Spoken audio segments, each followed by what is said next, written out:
Office കഴിഞ്ഞ് വന്നപ്പോൾ ഭയങ്കര വിശപ്പായിരുന്നു കേട്ടോ. എന്താ കഴിക്കാൻ നോക്കിയപ്പോൾ രാവിലെ ഉണ്ടാക്കി ഇഡ്ഡലി ഇരിക്കുന്നുണ്ട്. രാവിലെയും ഇഡ്ഡലിയും സാമ്പാറും തന്നെയാണ് കഴിച്ചത്.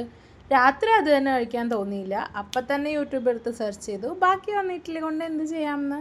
അങ്ങനെ കിട്ടിയൊരു വീഡിയോ ആണ്. ആ റെസിപ്പിയാണ് നിങ്ങളുമായിട്ട് ഷെയർ ചെയ്യുന്നത്. ആദ്യം നമ്മൾ ഇഡ്ഡലി എല്ലാം എടുത്ത് കുഞ്ഞു കുഞ്ഞു കുഞ്ഞു പീസായിട്ട് സ്ക്വയറിൽ മുറിച്ചെടുക്കണം. ലോപിച്ച വന്നു പോയതിന് ശേഷം മമ്മി ഉള്ളപ്പോഴല്ലാതെ ഞാനിങ്ങനെ മാവ് അരച്ചിട്ട് ഇഡ്ഡലി ഉണ്ടാക്കിയിട്ടൊന്നുമില്ല. ഇപ്പം അടുത്ത കാലത്തൊന്നും ചെയ്തിട്ടില്ല.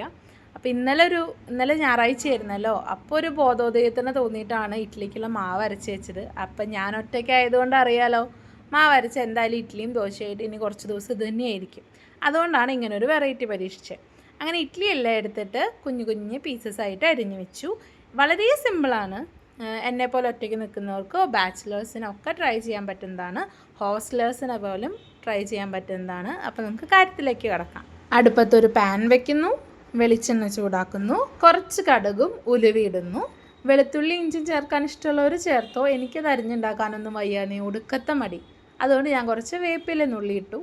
അത് നന്നായിട്ട് ഇളക്കിയിട്ട് അതിനുശേഷം മഞ്ഞൾപ്പൊടി, മുളകും പൊടി, മസാലപ്പൊടി, ഉപ്പ് എന്നിവ ചേർക്കുന്നു. ഉപ്പ് ഓൾറെഡി നമുക്ക് ഇഡ്ഡലിയുടെ അകത്ത് നമ്മൾ ചേർത്തിട്ടാണ് ഇഡ്ഡലി ഉണ്ടാക്കിയിട്ടുള്ളത്.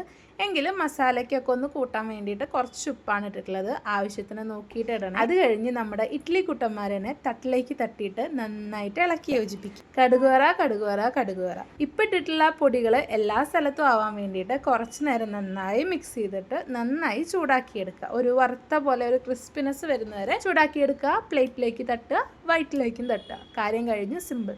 അപ്പോൾ ഇന്നത്തെ ഡിന്നർ വളരെ എളുപ്പമായിരുന്നു, വളരെ സ്വാദിഷ്ടമായിരുന്നു. ശരിക്കും പൊടി ഇഡ്ഡലിയൊക്കെ കഴിക്കില്ലേ, ഇഡ്ഡലിയിൽ പൊടി ചേർത്ത് കഴിക്കുന്നത് കിട്ടും, അതുപോലെ അതിൻ്റെയൊക്കെ ഒരു ടേസ്റ്റ് ആയിരുന്നു. എന്തായാലും ഒരു വെറൈറ്റി പരീക്ഷിച്ചതാണ്. എന്നും ഇഡ്ഡലിയും സാമ്പാറും ഇഡ്ഡലിയും ചട്നി എന്ന് തിന്ന് നടക്കണം എന്നില്ലല്ലോ. എന്നെപ്പോലെ മടിയുള്ള കൂട്ടത്തിലുള്ളവർക്ക് ഇടയ്ക്കൊന്ന് പരീക്ഷിക്കാൻ പറ്റിയതാണ്. നല്ല സോഫ്റ്റ് ഇഡ്ഡലി, പുറമേ ഒരു പൊടിയുടെ കൂട്ടും പുറമേ ക്രിസ്പിനെസ്സും ഉള്ള പോലത്തെ ഒരു ടെക്സ്ചറായിരുന്നു. എന്തായാലും സംഭവം സൂപ്പറാണ്, റെസിപ്പിയും സൂപ്പറാണ്. ട്രൈ ചെയ്ത് നോക്കുക. Bye bye.